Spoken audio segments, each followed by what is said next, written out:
Amis de TVA-ADP, bonjour et bienvenue dans cette nouvelle émission, le puzzle de la vérité. Alors, vous avez en bannière le nom de mes invités, donc il va y avoir Monsieur Gérard Forêt, spécialiste expert en banque, et une charmante dame qui s'appelle Julie. Donc, Julie, bonjour Julie.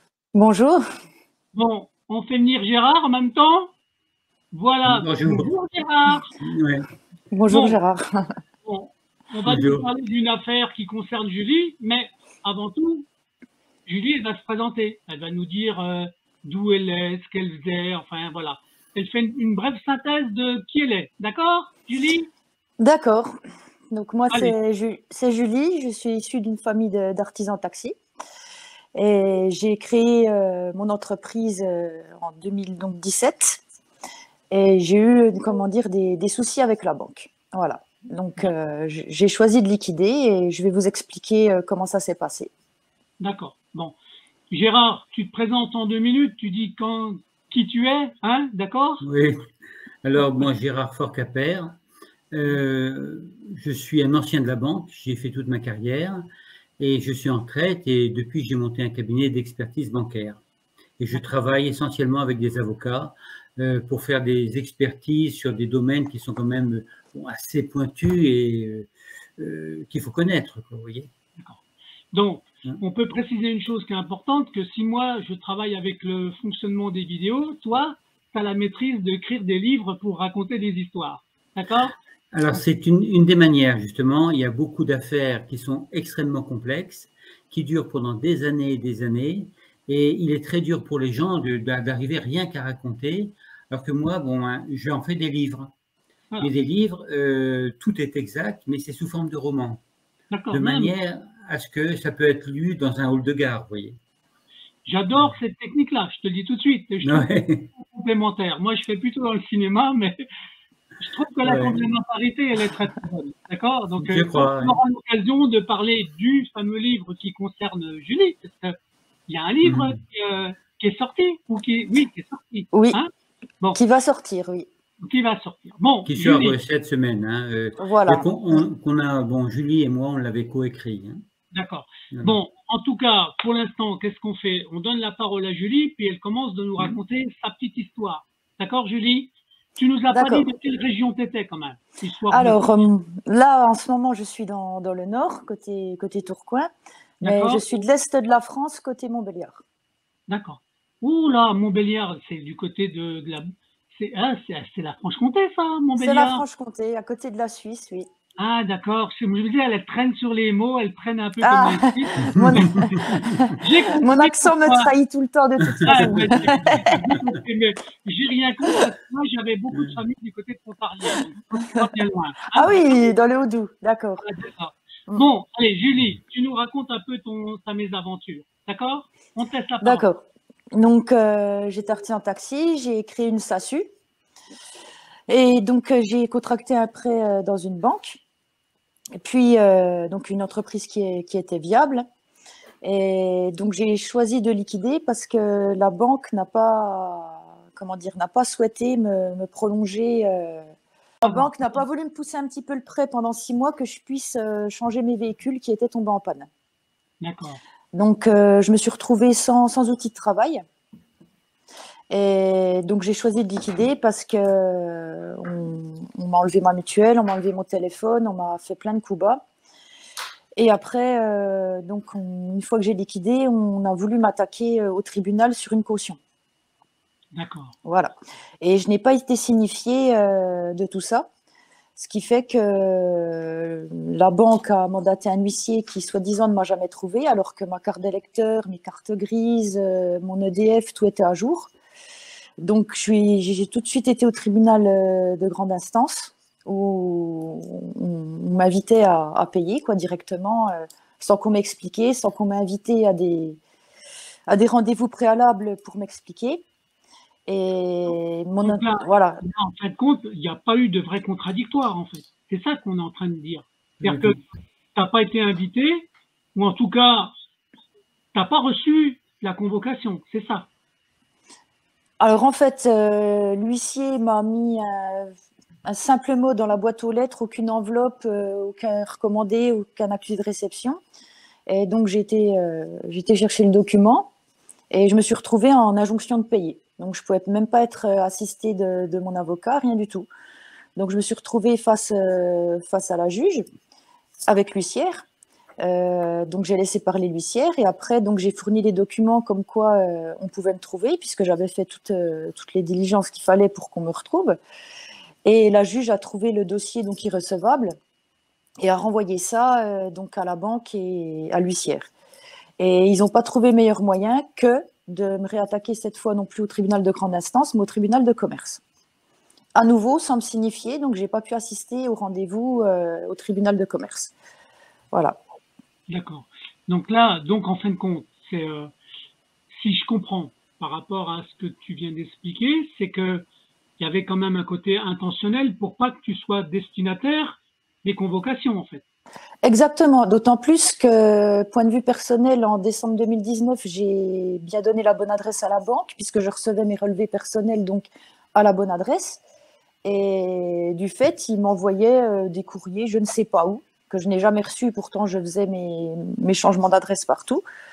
Et en fait, j'ai jamais été invitée, même le tribunal de commerce, quand j'ai assisté à tous mes rendez-vous par rapport à ma liquidation, ont toujours eu mon adresse aussi, ma mandataire a toujours eu ma bonne adresse, et on dirait que ça a été intentionnel de leur part de changer entre guillemets à la main l'adresse.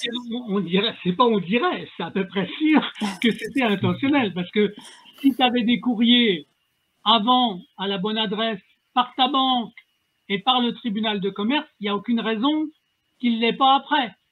Donc, ça veut bien dire qu'il y a quelque chose d'intentionnel. Bien sûr. Le fait que je puisse pas assister au rendez-vous, je suis tout de suite en fait obligée de régler leur somme. Donc leur somme qui s'explique même pas parce que c'est des frais à n'en plus finir au fur et à mesure des mois qui passent. Et ayant une SASU, donc moi je suis une personne physique, donc qui devrait m'attaquer en tant que personne morale. Et en fait, tout est mélangé. Il n'y a rien de correct dans tout ce qu'ils ont fait, quoi. Donc. Alors, c'est marrant parce que là, si je m'adresse à Gérard, c'est quand même un type de fonctionnement qu'on rencontre souvent, quand même. Franchement, ce genre de malversation, c'est quand même l'aberration dans tout ça, c'est que c'est hors le droit. On passe par-dessus le droit français, même le droit européen. Le droit au contradictoire, normalement, c'est un droit. Et là, il n'y a même pas de contradictoire.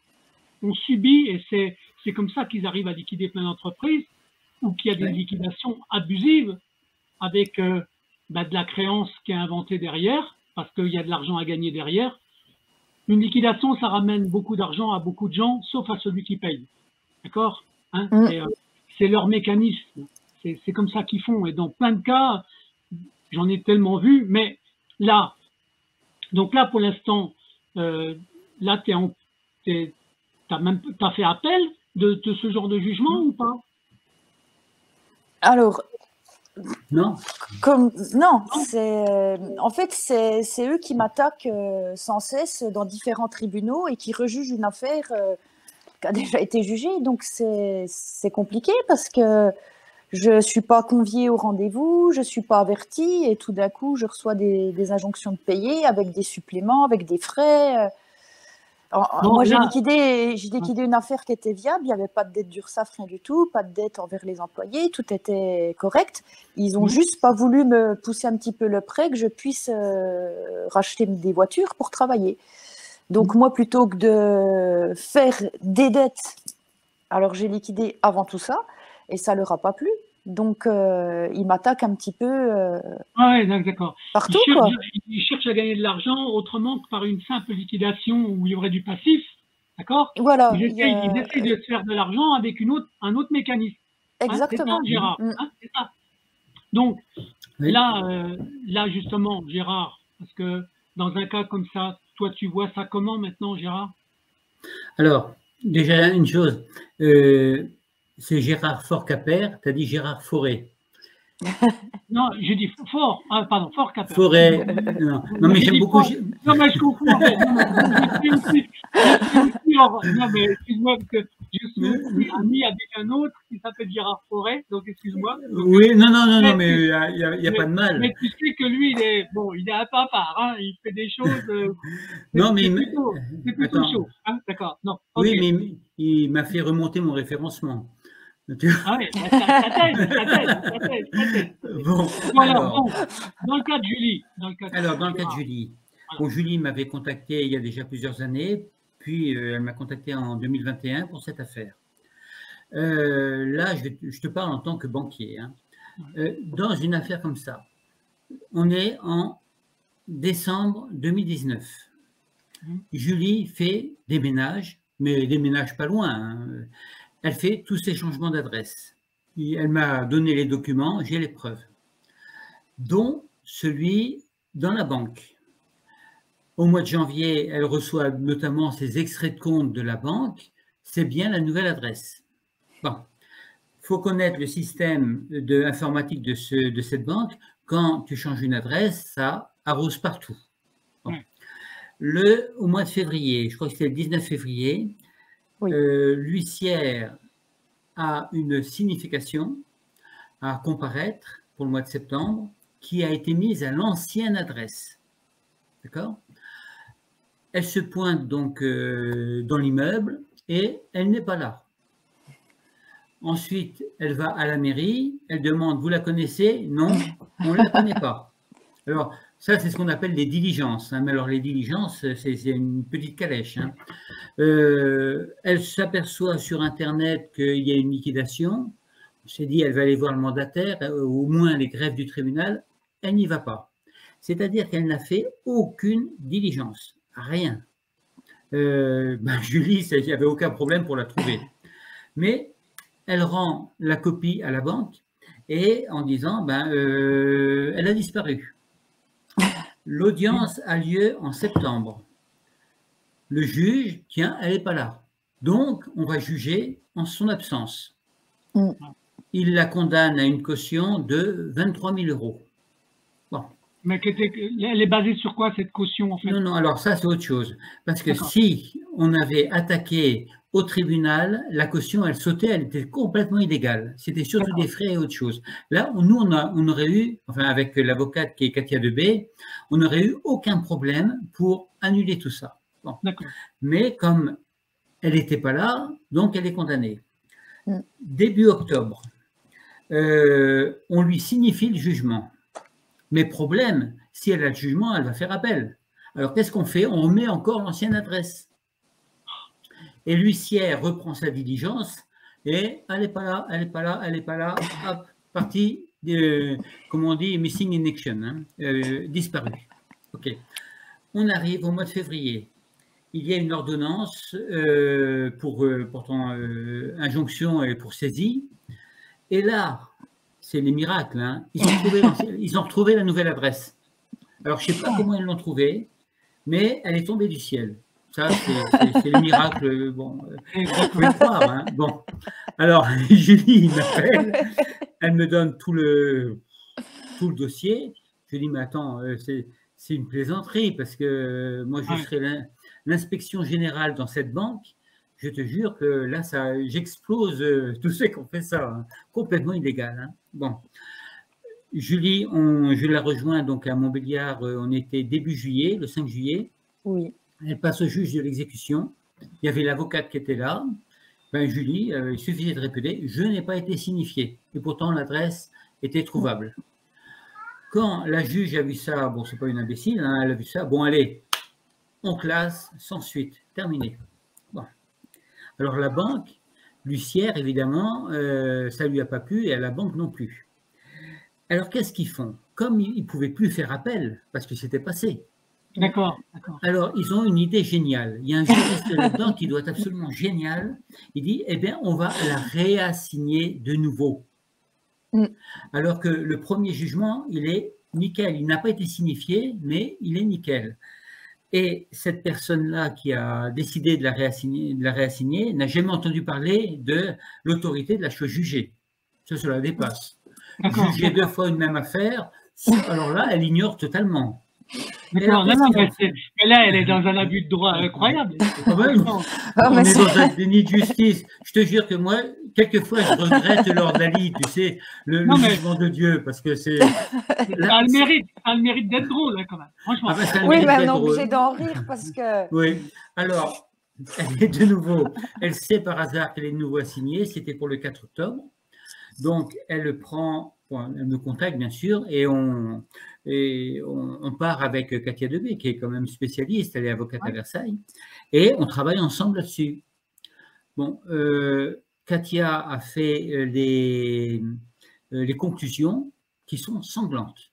Ah ben, L'autorité de la chose jugée est bafouée, enfin c'est vraiment sanglant en d'accord. première partie. Et en deuxième partie, au cas où le juge n'aurait jamais entendu parler de cette notion d'autorité de la chose jugée, elle attaque sur la caution. Et là, elle les démolit également. Parce D'accord. qu'il y a de quoi démolir. Hein. C'est Ouais. une caution de frais, pris illégalement sur un coin de bureau. Enfin, on Oui. a la totale. C'est un cas d'école. Bon, Alors ça se passait quand, ça? en septembre. Septembre. En septembre. Et Julie, par des relations, apprend que le 6 septembre, il y a un jugement. Alors, je pense que c'est une audience de mise en état, mais l'avocate, ni elle, ni l'avocate n'ont été prévenus. On n'a pas Et été elle- invités à nouveau. Voilà. Et elle apprend tout à fait par hasard, par des indiscrétions, qu'il y a une audience prévue le 6 décembre. Alors, évidemment, j'ai prévenu Katia Debé, elle me dit pas de problème, elle a noté tout ça, et on rattaque le 6 décembre. Et à cette audience-là, qui est une audience au tribunal de commerce, mais non plus à Montbéliard, mais à Belfort, Où ça, à Belfort? localisé un peu. Et à cette Belfort, oui. Pourquoi? Attends. Et Pourquoi ça a changé de juridiction? Bah, en fait, ils Ben, faudrait s'amusent bien à me savoir. convoquer dans tous les tribunaux. Je pense que je vais finir à la Cour européenne aussi. Parce que Parce que là, Non, mais t'étais, je suis on est obligée d'accord. d'en rire, hein, je suis désolée, mais Non, mais pour que les gens c'est comprennent, ahuri. Ouais. t'étais au tribunal de Montbéliard et tu passes à Belfort, c'est ça? Oui, c'est ça. En fait, ils m'ont Mais- mis au tribunal de grande instance et après, on me convoque au commerce, en fait. Enfin, on me convoque. En fait, je suis jamais invitée et si je mène pas ma petite enquête, eh ben, moi, je me rendais au tribunal pour rien le 4 octobre, alors que le 6 septembre, ils ont jugé ça tout seul. Donc, c'est vraiment ça, ne rien y comprendre. Hein, Non, mais tu vois, si cette affaire, quelqu'un qui raconte ça, on dit non, mais il y a quelque chose qui manque là-dedans, Oui. quelque chose qu'on ne sait pas. Mais je peux t'affirmer, le dossier, moi je l'ai étudié, hein, avec l'avocate également.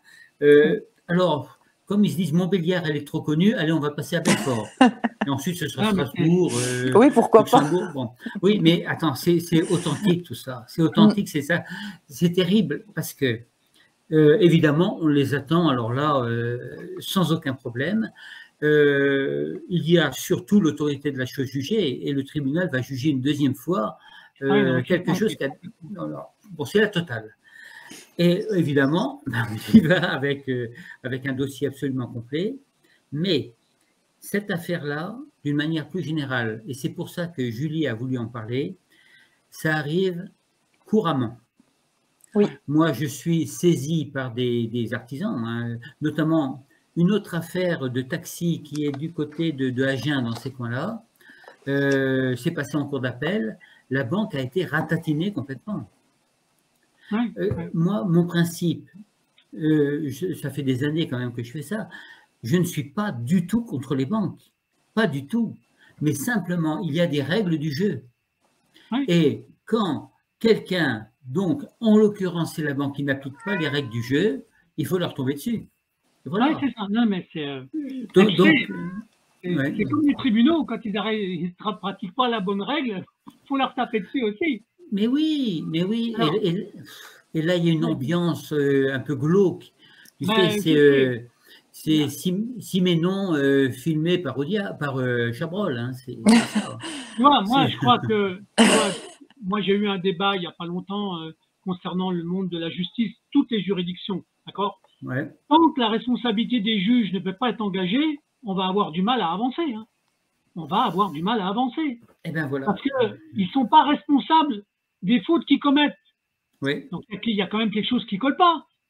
Si tu prends les lois sur la responsabilité, d'accord, que ce soit les anciens codes 1382 à 1386 avec les nouveaux 1240, la règle, elle s'applique. Eh ben, eux, ils sont jamais touchés. Comment veux-tu qu'on avance, en fait? Oui. Parce qu'ils sont quand même responsables de ces conneries-là. Oui, et il y a l'autre niveau, les huissiers, il y a tout ça. Oui, c'est ça qui, pour des gens comme, enfin des personnes comme des huissiers, c'est quand même pas normal de pas mener les diligences adéquates, surtout qu'ils ont affaire à quelqu'un qui a toujours fait ses papiers. Quand j'ai... Julie, il faut que tu comprennes une chose très simple. S'ils faisaient qu'une seule opération puis qu'elle marche, ils auraient qu'une seule note de frais. Alors que quand tu n'es pas là, ils démultiplient leur chiffre d'affaires. Mais c'est ça leur magouille, en fait. Ce qui est magnifique, c'est que quand on m'envoie comment dire, des gens à la maison pour me prendre mon téléphone, mon ordinateur et plein de choses, on me trouve. Et quand il faut que j'aille au tribunal, on ne me trouve pas. Voilà, c'est quand même fort. Après, c'est bien comme ça qu'ils planifient leur chiffre d'affaires. D'accord? Parce que c'est ça, malheureusement. Hein. Faut pas, parce qu'on parle des huissiers, mais il y a plein d'autres professions où c'est la même mécanique. Hein. Si tu permets, les avocats des banques, des affaires, on en fait pas mal. Hein. On traite beaucoup de dossiers. Eh bien, systématiquement, nous, quand il y a l'assignation, avec Katia, on lance l'assignation. Ensuite, ils doivent faire leur réponse des conclusions. Okay?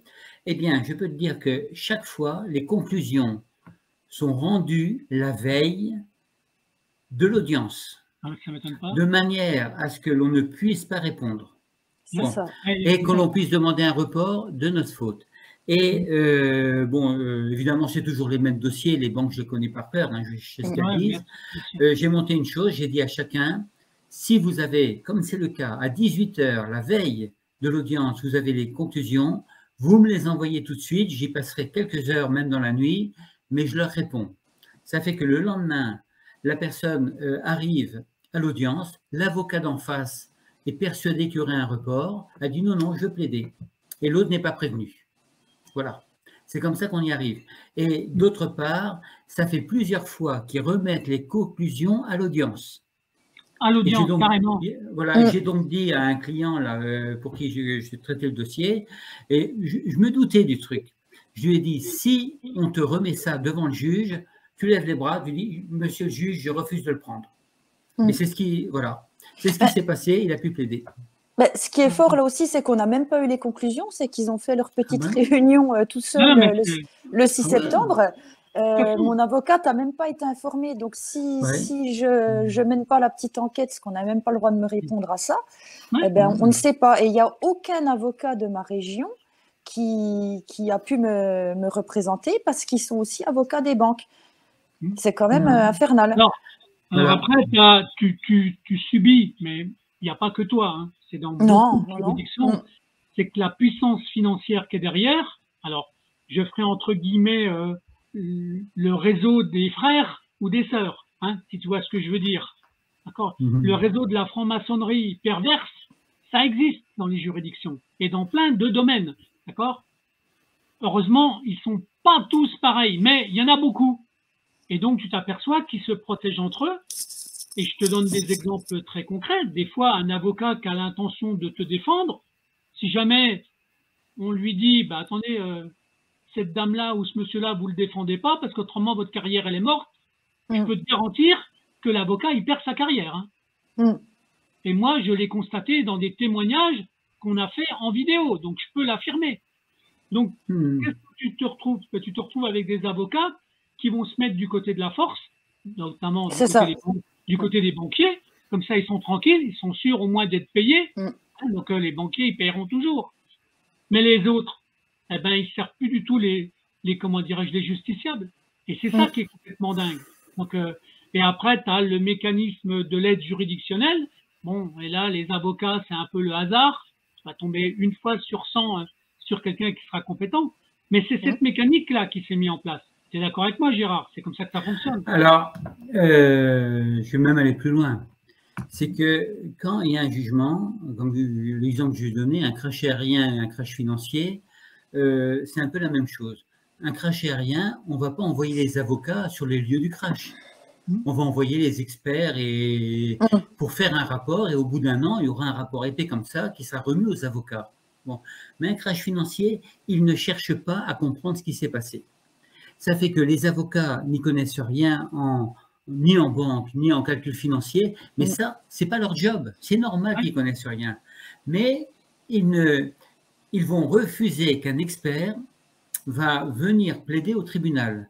Et je prends l'exemple, je ne vais pas citer de nom, c'est au tribunal de Niort, tribunal du commerce. Bon, contre une banque, je ne la citerai pas non plus, elle est très populaire d'ailleurs, sur Bordeaux, et ils ont envoyé une avocate, donc je suis arrivé avec un pompiste, il y avait 30 000 € de frais, enfin, j'avais un dossier comme ça, il était blindé, et le client avait donc aussi son avocate, qui était très sympa, et la banque m'a envoyé une avocate, sûrement la meilleure des femmes dans la vie, mais alors là, c'était horrible, et elle était chargée de me démolir.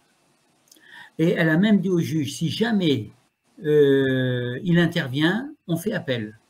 Une chose qu'il ne faut jamais dire d'ailleurs. Bon, moi je suis arrivé, j'avais le dossier complet. Le juge du commerce qui avait donné l'autorisation que j'intervienne, ben finalement quand il a vu cette charge, ben il m'a dit non, vous ne pouvez pas intervenir. Donc j'ai été récusé. Évidemment, sans dossier, le client a perdu. Et ça c'est plusieurs fois. On refuse parce que je peux avoir le titre d'expert, de sachant, de sapiteur. Enfin, il y a différentes choses. Ça veut dire que quoi? Ça veut dire qu'ils installent une irrecevabilité? C'est ça qu'ils mettent en place ou pas? Yes. Ouais, c'est ça. Oui, mais en ce moment, c'est ce que vivent certains syndicats. Alors qu'il y a le droit de représentativité, les syndicats sont victimes de l'irrecevabilité. Mais c'est une méthodologie qui est contradictoire en fait. Hein. Ben oui, mais oui. Ils mettent en place un mécanisme qui s'appelle la forme pour éviter d'attaquer sur le fond de l'affaire. C'est ça la réalité. Mais quelles que soient les procédures, franchement, c'est pas qu'au tribunal de commerce. Hein, tu t'aperçois que c'est partout comme ça. On t'empêche d'avoir un vrai contradictoire. Donc, c'est la parole du plus fort, puis celui qui a du fric, en fait, hein, qui gouverne. Si tu veux, dans ce genre d'affaires, moi, je n'accuse pas les juges. Parce que, bon, tous les juges que j'ai rencontrés, je vais aller honnêtement, ils étaient là. Écoute, expliquez-moi. Bon. Et donc, ils sont de bonne foi. Bon, les avocats font leur travail d'avocat, mais c'est au niveau des banques. C'est-à-dire qu'ils refusent absolument de discuter des chiffres. Et, alors, je vais te dire autre chose. Là, tu me reçois dans une émission, c'est très sympa. Et j'ai déjà été reçu également dans d'autres émissions. Mais chaque fois, j'ai demandé, essayez de vous arranger pour me mettre en face de moi un banquier. Mais pas un avocat, pas un juriste, mais un expert, c'est-à-dire inspection générale. Et laissez-moi discuter avec lui. Un contradictoire, eh bien, jamais une banque ne m'a envoyé quelqu'un. Parce qu'ils savent très bien une chose, c'est que je ne suis pas meilleur que les autres, je suis au même niveau. Mais si tu m'envoies un inspecteur général ou un inspecteur financier de la banque, on a été à la même école, on a eu les mêmes diplômes et on a la même calculette. Et 2 et 2 font 4. Bon. Donc, moi, si je discute avec un confrère ou un collègue, évidemment qu'on ne sera pas d'accord. Non, mais tu vois bien que c'est... En fait, c'est ça qui est drôle. Parce qu'à chaque fois, tu constates que des gens qui ont une compétence, qui ont un savoir, dès que tu es dans une profession, et toi, tu parles des banques, d'accord, ils ne vont jamais vouloir s'opposer à toi parce qu'ils ont peur d'être pris dans leurs contradictions. Donc, c'est ça qu'ils mettent en place, d'accord. Et ça, tu le retrouves dans plein de sessions. De temps en temps, ils te mettent des pseudo-experts, d'accord, pour pouvoir arriver à des conclusions fallacieuses. Hein, donc, parce que ça existe aussi. Oui, j'en connais. J'ai ma liste. Donc voilà, donc ça veut dire qu'on a quoi dans la justice française? C'est quoi les perspectives demain de la justice en France, en fait? C'est quoi? Comment tu vois ça, toi? Franchement. Moi, franchement, je ne le vois pas, parce que aujourd'hui, la justice, c'est basé sur quoi? C'est basé sur d'abord des faits. Ensuite, chacun défend sa position.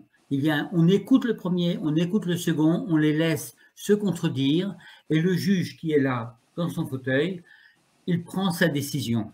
Ça, c'est de la vraie justice. Oui, je suis d'accord avec toi. Mais aujourd'hui, on commence par dire, vous êtes l'avocat des banques, évidemment, ils n'y connaissent rien.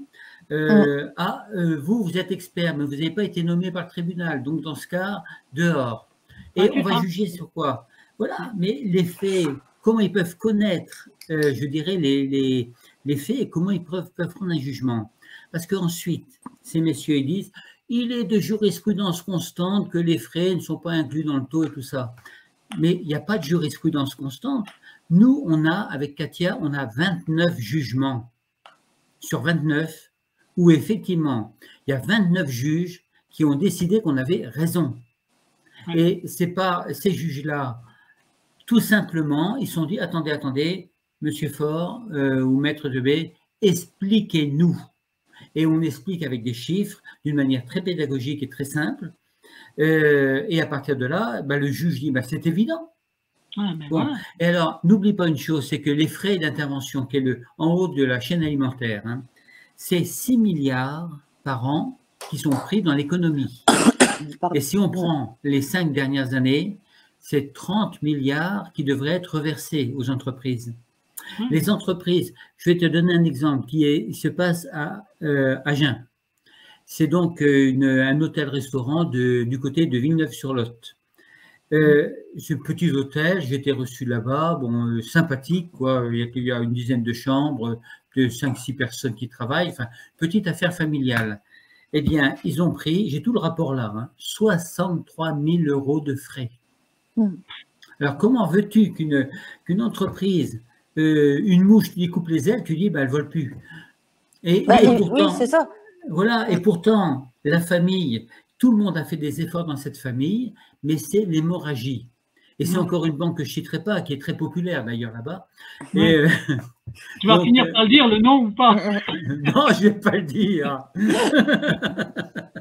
Non, mais voilà. Donc non, mais malheureusement, c'est ce genre de mécanisme qu'on rencontre partout et tout le temps. Il y a ça, et puis du côté des entrepreneurs comme nous, ils font régner la terreur. Donc nous, on a la tête dans le guidon, on est au travail pour survivre. Et ils nous coupent les vivres d'un coup et ils nous font peur. Et il y a très peu de gens qui trouvent Gérard ou Katia pour dire, bon, allez, on y va, on n'a pas peur, on fonce. Parce qu'on sait qu'on est dans notre bon droit, on sait qu'on n'a pas de dette, on sait que c'est... Alors, moi, je vais te donner une information comme ça que j'ai vécue plusieurs fois. Quand on a fait des émissions dans l'autre partie de l'émission qui s'appelle la mafia des tribunaux de commerce, parce que j'ai 2 émissions, une qui est spécialisée sur la mafia des tribunaux de commerce et l'autre qui conjugue les dysfonctionnements judiciaires qui s'appelle le puzzle de la vérité, dans lesquels on va participer aujourd'hui. Mais moi, je me suis permis une chose qui est incroyable, avant d'aller en audience, parce que j'ai la chance de participer à des audiences dans les tribunaux de commerce pour représenter un entrepreneur. Quand je balance la vidéo au président du tribunal de commerce, alors que je vais avoir rendez-vous avec lui 15 jours après, je peux te dire que ça a un impact, hein, et que c'est à mon bénéfice. Parce que quand tu cites, quand tu donnes des noms, quand tu donnes des mécanismes, le juge était d'accord avec moi, ça s'est passé à Nevers, je vais te donner un exemple au mois de juin, par exemple, je dis au tribunal de commerce de Nevers. Tu vois, c'était au mois de juin. Le juge avec le greffier se sont mis d'accord avec moi par rapport à ce que je disais contre l'avocat qui, elle, justement, demandait un report.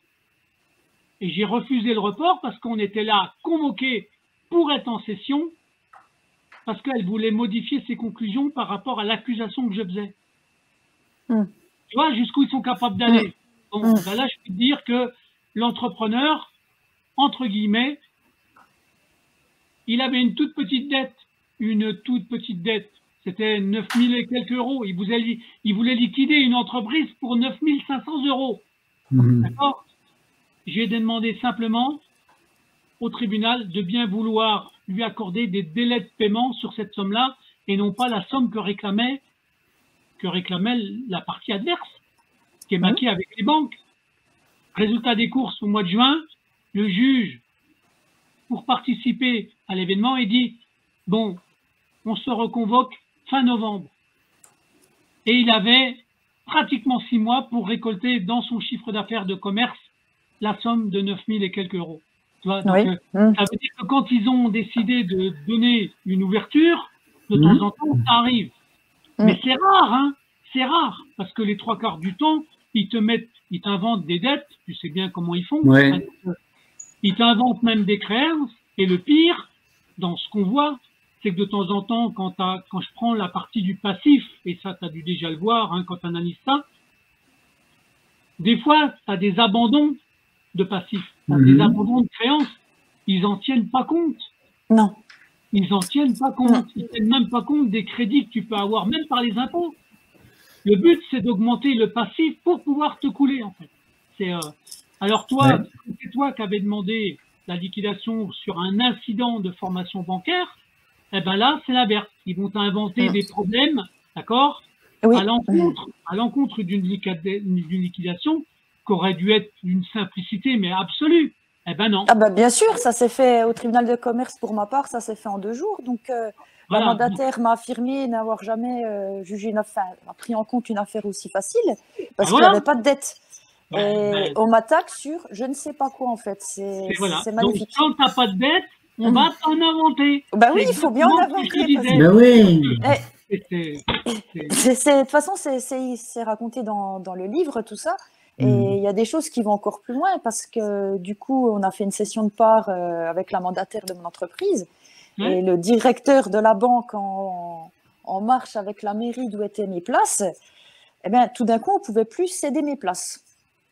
Et quand j'ai mené ma petite enquête avec la mandataire, on a retrouvé que ce directeur de banque faisait partie de la mairie et qui jouait un rôle quand même important dans la non-transmission de mes parts. Donc, ce qui est complètement interdit puisque mes places étaient effectives et continues et le syndicat m'a donné toutes les lois par rapport à ça. Et quand on a mis l'accent dessus, tout d'un coup, c'est à nouveau cessible. Donc moi, faut m'expliquer. C'est quoi tous ces arrangements Mais c'est ça. C'est ça. Mais c'est pour ça que c'est difficile quand on connaît son affaire et qu'on commence à comprendre comment ils construisent, parce que c'est une vraie construction qu'il y a derrière, et tu as intérêt à vérifier qui est qui et qui fait quoi. Parce que c'est là que tu découvres des complicités. Tu te dis, mais moi, je te fais une passerelle qui est l'équivalent de ce que tu vis, mais sur la personne qui va au tribunal de commerce et qui demande ce qu'on appelle une période d'observation. Eh ben, pendant la période d'observation, ils inventent des dettes. Mais bien sûr. Le mec, il a un jugement qui fait une situation avec un passif. Hein. Là, il a une bonne exploitation pendant 3-4 mois. Il se retrouve avec plus de dettes qu'au moment où il a ouvert le redressement judiciaire. Eh ben, tu t'aperçois que derrière, il y a des intérêts financiers ailleurs. Comme tu viens de le faire, tu vas te retrouver avec un banquier, tu vas te retrouver avec un concurrent. Des fois, c'est un concurrent qui est copain avec le président du tribunal de commerce. Et puis, des fois, c'est de la malversation simplement pour bousiller parce qu'on t'aime pas. Il y a ça aussi. Hein. Il y a des fois... Et donc, toi, Gérard, tu as dû rencontrer des cas comme ça à la peine. Déjà, le cas de Julie. Hein.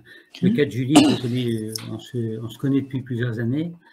C'est absolument incroyable, cette accumulation de personnes qui ont voulu vraiment mettre son affaire, la foutre en l'air.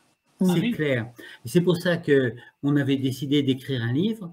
Alors, comment il s'appelle ce livre? Tu peux donner le titre? Bien sûr, c'est Le taxi de l'ultime compassion. Voilà. Bon, qui va paraître, il sort cette semaine. Hein. D'accord.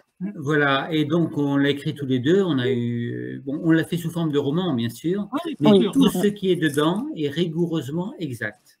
Hein, bon, mais le cas de Julie est quand même emblématique de ce qui arrive à la plupart des petites entreprises qui, eux, ne connaissent pas, sont dans leur coin et se font assassiner, tu vois. Et aussi dans le monde agricole. Mais là, bon, j'ai fait d'autres livres déjà pour des cas un peu similaires. Là, le cas de Julie, on réunit absolument tout ce que l'on peut voir. C'est un déni de justice total. Tu vois. Et aujourd'hui, bon, j'ai été aussi contacté plusieurs fois par des agriculteurs, des gens comme ça.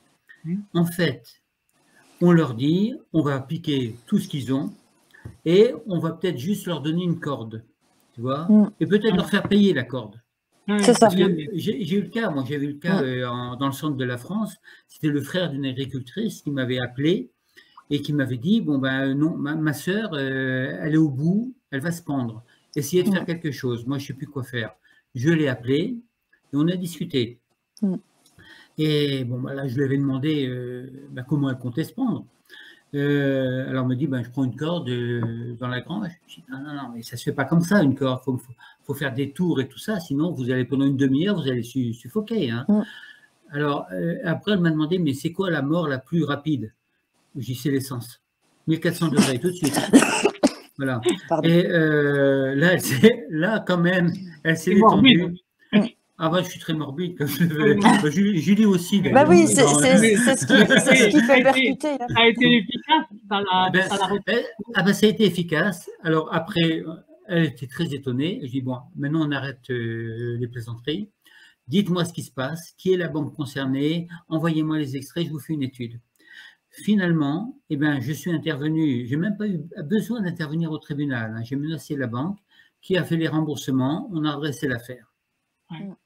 Et elle m'a envoyé un carton complet de Saint-Nectaire vieux, qui est un des moyens de me corrompre. C'est comme la saucisse de Morteau. Et voilà. C'est pas grave. Quand c'est alimentaire, plus la bonne alimentation, ça va. Exactement. Non, mais voilà, c'est une manière des fois de compenser. Tu sais, moi, quand j'ai défendu certaines personnes, c'est du bénévolat aussi. Hein, d'accord. Mais comme il y a des gens qui veulent des fois absolument te payer, bon, heureusement que j'ai un petit loisir à côté qui me permet de travailler sur mon projet de musée dont je t'ai parlé. Hein, donc, oui, tu m'en as parlé. C'est comme ça. Mais je préfère rester sur le côté bénévolat. Pourquoi? Quand tu es bénévole, en fait, tu as une indépendance. Tu as l'indépendance de ton cœur, en fait. Tu es au service des autres. D'accord? Et quand tu n'as pas l'argent qui intervient là-dedans, tu as une transparence. Et ça, en face, ça emmerde du monde. Hein. Ça emmerde du monde parce qu'ils ne peuvent pas te prendre à contre-pied. C'est ça qui les emmerde. D'accord? Après, moi, tu vois, je vais en audience cette semaine. Là, je suis à Nîmes. La dame, elle me paye que les frais de déplacement. C'est tout. Hein, d'accord? Et là, je vais allumer quelqu'un. Donc, tu sais de quoi je veux parler? Voilà. Donc, voilà. Oui. Hein, d'accord. Bon. Mais voilà. Donc, c'est ça. De temps en temps, il faut être au service des autres, n'est-ce pas, Julie? De temps en temps, ça fait du bien au moral aussi. Hein? C'est clair. Moi, j'aurais pas eu Gérard les 3 ans avant vraiment que j'ai tout ça au tribunal. C'est vrai qu'ils nous font peur, puis ils nous sucrent tout. Ils nous sucrent vraiment tout. On ne peut pas se soigner, on ne peut plus téléphoner, on ne peut plus rien faire. Alors que l'entreprise, comme moi, ma SASU était indépendante de moi.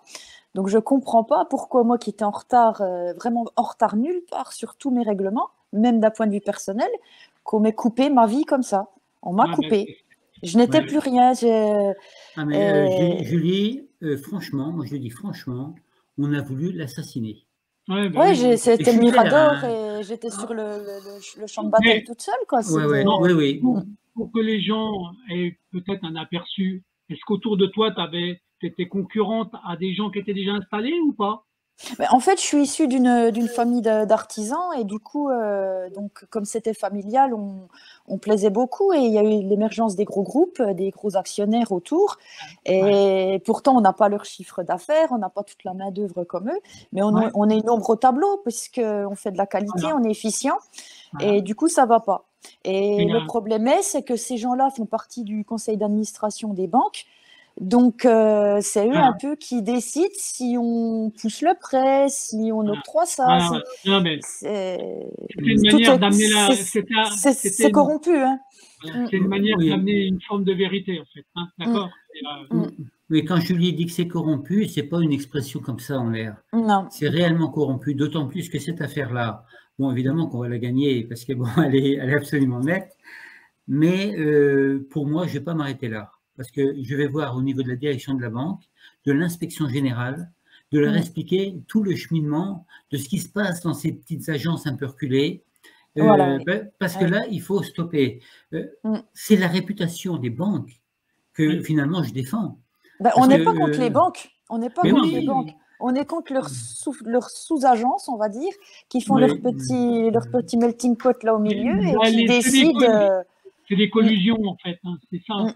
Ce sont les petites daronies, voilà. Ouais, C'est ça. D'accord. Donc là, l'entreprise, pour eux, ils en ont rien à foutre, en fait.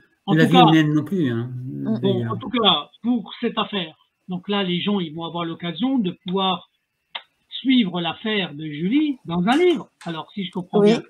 Donc, oui. Mais est-ce que tu as fait le dernier chapitre? Parce que si tu dis qu'il y a encore un petit volet qui va être au bout, tu vas être obligé de refaire un petit volet après ou pas? Oui, il y aura un volet, Gérard, je pense, puisque. Oui, bien sûr, je compte faire une. Bon, là, on a fait un tirage assez restreint et je compte faire ensuite la nouvelle édition avec le complément. Mais ces livres qui sont vendus, je vais déjà rajouter un appendice avec tout ce qui s'est passé depuis. Hein. Donc, quelqu'un qui achète le livre maintenant, il a le complet en 2 volumes. D'accord. Hein. Bon, voilà. Bah, écoute, en tout cas, bon, moi, tu vois, ce genre de petits rendez-vous, ça permet aux gens d'entendre ce que les gens subissent, n'est-ce pas, Julie? Bien sûr, tu es un épisode complémentaire à tout ce que les gens peuvent déjà entendre. Mais tu ne fais que confirmer ce qui se passe déjà ailleurs. Hein. La démarche qu'on a avec Gérard pour le bouquin, c'est surtout qu'on veut montrer aux entrepreneurs qu'il faut continuer d'y croire et que même si on les plonge plus bas que terre, il y a quand même une possibilité de se défendre avec les bonnes personnes. Faut choisir les bonnes personnes et moi, le but, c'est de dénoncer ça et que les gens se disent qu'il y a une solution. Voilà, moi, je suis restée persuadée dès le départ parce que je savais comme je menais mon entreprise. Et il était hors de question qu'on me traîne dans la boue comme ça sans que je dise rien, de me faire des craintes ou des angoisses, c'était hors de question. Et bon, j'aurais pas eu Gérard, automatiquement, je sais pas où j'en serais aujourd'hui.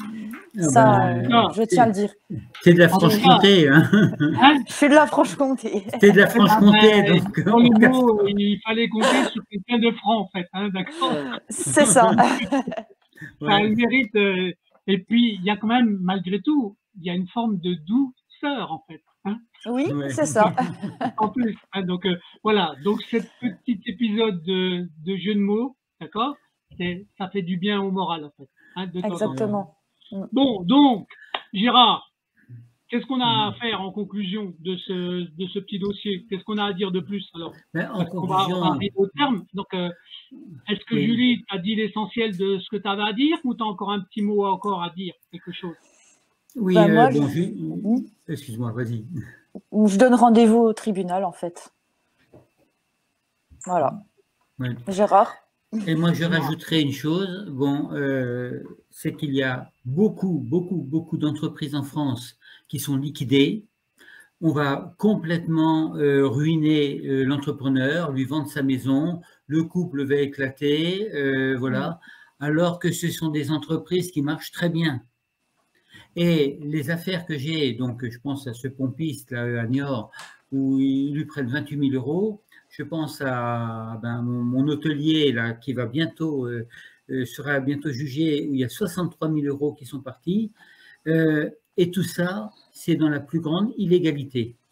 Alors on m'a dit, mais attention, les frais d'intervention, les commissions d'intervention sont légales parce qu'elles sont dans la liste de la grille tarifaire.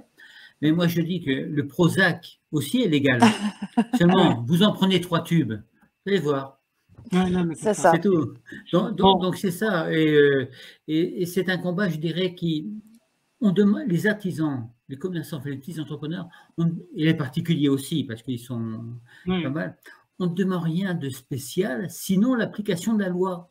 On n'est pas à genoux en disant, est-ce que vous pouvez me rétrocéder un petit peu pour que j'arrive à manger? Non, non, on applique la règle du jeu. La loi, c'est la règle du jeu. Et ce qui est malheureux, c'est que ce soit dans les agences ou le personnel technique des banques, ils sont évidemment tous d'accord avec moi. Mais il y a au-dessus de ça, effectivement, des intérêts un peu supérieurs. Mais on peut sauver en France beaucoup d'entreprises comme celle de Julie.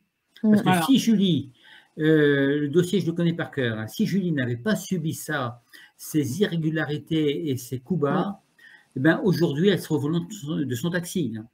Voilà. Bien sûr, et le tribunal de commerce, quand j'ai fait ma liquidation, m'ont bien affirmé qu'il n'y avait aucune charge retenue contre moi administrative et que je pouvais refaire une entreprise quand je voulais. Donc c'est quand même grave d'en arriver là, d'avoir un métier, d'avoir ça dans le sang, puis de ne pas pouvoir faire parce qu'on gêne. Tu comprends le sens de l'émission, le puzzle de la vérité, en fait. Oui, bien sûr. Parce que c'est justement des petits témoignages comme le tien, avec d'autres, au fur et à mesure que les gens vont prendre conscience de tout ce qui se passe. C'est des fois répétitif sur certaines scènes, mais c'est tellement vrai dans la réalité. Oui. On subit ça partout. D'accord? Oui. Voilà, enfin, mais on va t'envoyer le livre dès qu'il sort. Je pense que cette semaine, on l'a. Hein. Bon, d'accord. Julie, tu auras le droit de le dédicacer aussi. Hein, d'accord? Avec Gérard, oui. D'accord. Oui, voilà. Bon, tu envoies le générique. On a fait le tour de la session. Hein, en attendant un prochain rendez-vous quand il y aura le prochain épisode. On ne sait jamais. D'accord? Exact. Pas de problème. On fait comme ça. Allez, je te remercie, Christophe. C'est sympa. Merci, Christophe. À bientôt, Julie. À bientôt, Gérard. À bientôt. Allez. Au revoir.